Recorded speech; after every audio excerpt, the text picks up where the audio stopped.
Félix Tshisekedi.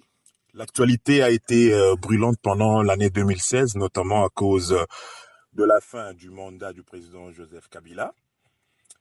Le dialogue, le deuxième que vous réclamez, s'est tenu avec à la clé un accord qui a été signé avec la médiation de la CENCO. Mais on constate qu'il y a encore de soucis par-ci, par-là. Et on aimerait savoir de votre part, qu'est-ce qui bloque exactement, qu'est-ce qui bloque l'accord en ce moment? Je crois que c'est une question qu'il faudrait poser aux gens de la majorité présidentielle. Le camp Kabila, c'est parce que ils ont signé l'accord de la CENCO, l'accord le deuxième dialogue, l'accord inclusif.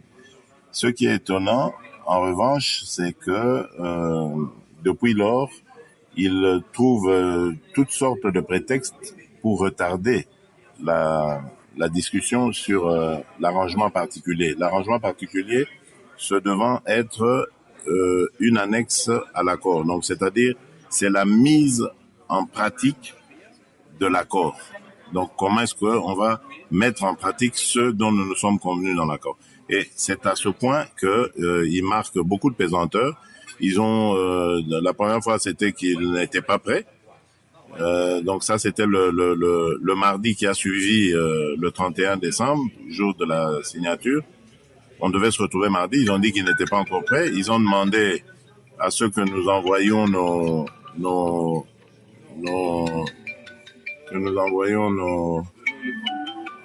ils ont demandé à ceux que nous envoyions nos notes pour qu'ils essayent de se référer à cela. Et puis, depuis lors, ce n'est plus une question de comparer les notes des uns et des autres, mais maintenant, ils parlent carrément d'inclusivité.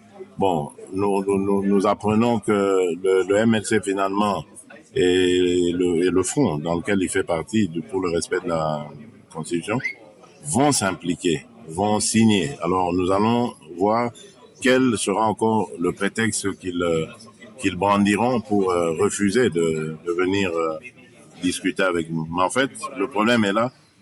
Le camp Kabila semble marquer le pas. Pour quelles raisons? À mon avis, c'est pour des raisons évidentes de renom. Ils veulent renoncer à leur signature, mais ils n'arrivent pas à trouver les voies et moyens pour le faire. Mais justement, ils disent qu'ils ont signé sous réserve. On se demande qu'est-ce qui s'est passé ce soir-là de la Saint-Sylvestre exactement. Oui, je me pose aussi cette question. Je me rappelle qu'ils avaient émis des réserves uniquement en ce qui concernait le cas Moïse Katumbi. Vous vous souvenez que ce cas a failli bloquer toute la procédure ou le processus du dialogue. Alors, lorsque Moïse, par son geste patriotique, a accepté que son cas ne soit pas une cause de blocage, s'étant trouvé dans cette situation, le camp Kabila a d'abord demandé une suspension de séance, et puis quand ils sont revenus, ils n'ont pas compris notre position, alors que notre position était de dire, enfin celle de Moïse, c'était de dire, ok, je ne bloque pas la procédure, peu importe le cas qui va m'arriver par rapport à ce que prépare le camp du pouvoir, je charge les évêques de désormais s'occuper du problème et non plus la fameuse commission des hauts magistrats qui avait été mise en place par le ministre Tambwe, ministre de la Justice, qui devait s'occuper donc des cas emblématiques et de tous les cas des prisonniers politiques. Donc Moïse a demandé que ce soit les évêques seuls qui s'occupent désormais de son problème. Et ça a mis j'ai eu l'impression, en tout cas, ils nous ont paru complètement déstabilisés et ils ont émis des réserves à ce sujet en disant oui, mais nous ne pensons pas que la procédure qui doit passer par des évêques pourra aboutir. C'était des réserves vis-à-vis de ça. Nous avons été surpris d'apprendre par la suite, après qu'on ait signé l'accord dans son ensemble, nous avons été surpris d'apprendre que, en fait, ils émettaient des réserves. Mais des réserves sur quoi, c'est à eux de préciser. Ils n'ont jamais dit sur quoi ils émettaient des réserves. Ils ont inventé des prétextes ici et là, parlant de l'inclusivité et d'autres. Mais ce sont des choses qu'ils n'ont jamais évoquées. La preuve, c'est qu'ils ont signé. Quand ils ont signé, il y avait des absents. Le MLC était absent, mais ils avaient accepté de signer. Pourquoi est-ce qu'après, ça devient une réserve? Enfin, je ne sais pas. Mais justement, la question du MLC qui avait refusé de signer, vous venez de dire tout à l'heure que vous avez des informations disant que le MLC a accepté finalement de signer. Est-ce que le MLC a accepté de signer parce que le rassemblement a revu, au fait, leur a donné ce qu'il demandait, c'est-à-dire le poste de président de conseil de suivi, c'est ça? Non, même en fait, je ne sais pas, je dois vous avouer très franchement, le but ici, c'est pas de dévoiler ce que nous nous sommes dit avec les cadres du MLC, mais je ne crois pas que ce soit vraiment ça le point focal de la position qu'ils ont prise par rapport au dialogue. Le MLC a été vraiment partie prenante à ce dialogue. Ils ont participé aux travaux de toutes les commissions, même s'ils ne sont venus que le deuxième jour, mais en tout cas, ils n'ont quasiment rien raté. Ils ont contribué à à cet accord signé le 31 décembre. Donc, franchement, jusqu'à aujourd'hui, je ne comprends toujours pas. Bon, c'est vrai que les arguments qu'ils ont donnés, les explications qu'ils ont données pour expliquer leur comportement peuvent se comprendre. Mais moi, par exemple, je n'aurais pas refusé de signer à cause de ça, bien que je respecte leurs explications. Mais moi, à leur place, je n'aurais pas refusé de signer. Et je suis heureux d'apprendre qu'ils reviennent au bon sens et ils vont finalement signer L'accord. l'accord. Oui. Voilà, autre question qui fait soulever tant de l'opinion ici en Europe et à Kinshasa, c'est la question liée à la primature notamment. Oui. La primature, vous aviez dit vous-même au sortir de la réunion avec le MLC que la question de la primature était déjà réglée et que c'est l'UDPS qui a été choisi. Vous confirmez cela? Bon, je crois que j'étais peut-être mal compris ou moi j'ai parlé un peu trop vite. Que la question soit réglée, je ne l'ai pas dit dans ce sens-là. Je dis, normalement, il n'y aurait pas de problème.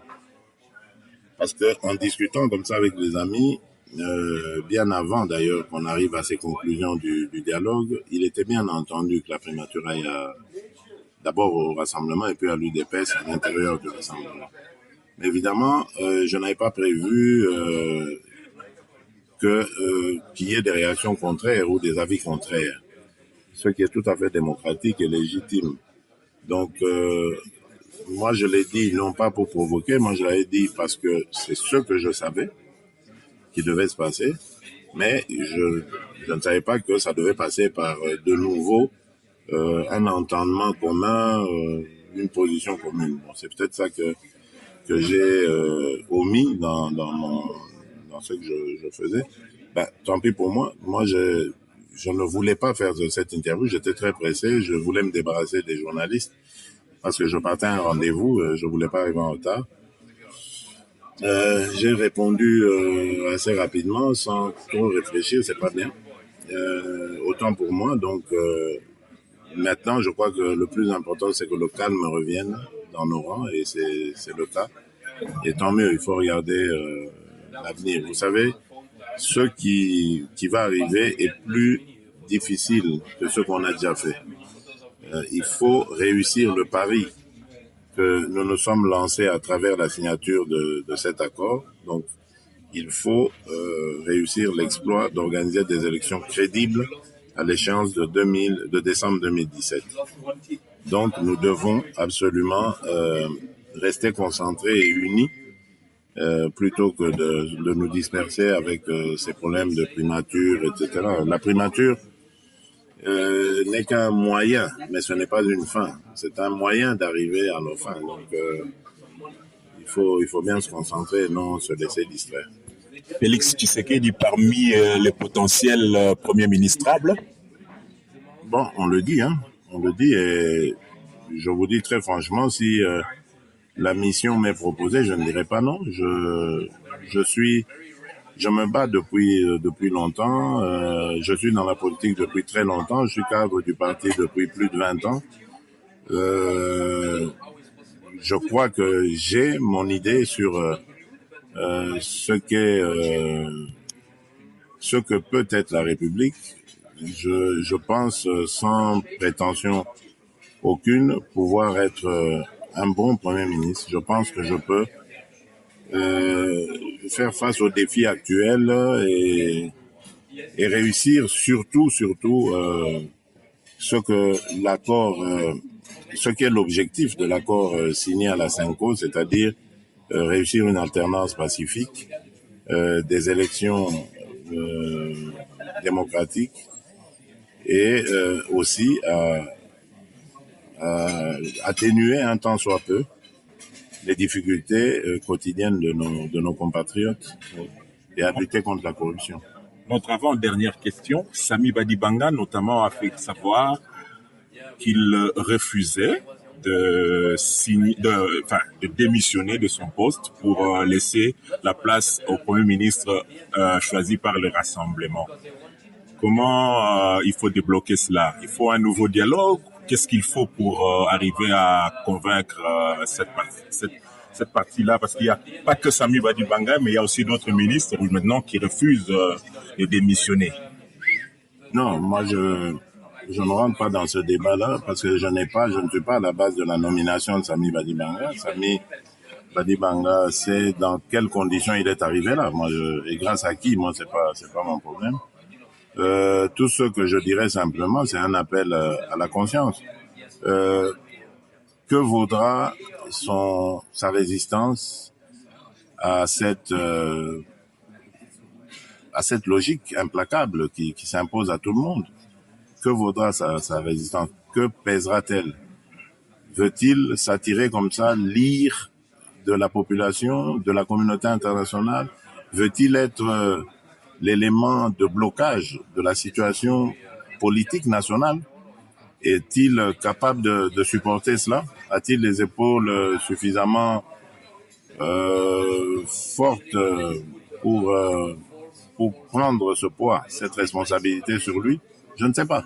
C'est à lui de réfléchir. Moi, à sa place, je ne me serais pas engagé dans une telle aventure. C'était très risqué. Bon, maintenant qu'il y est, moi, je lui demande de rester raisonnable. Il peut encore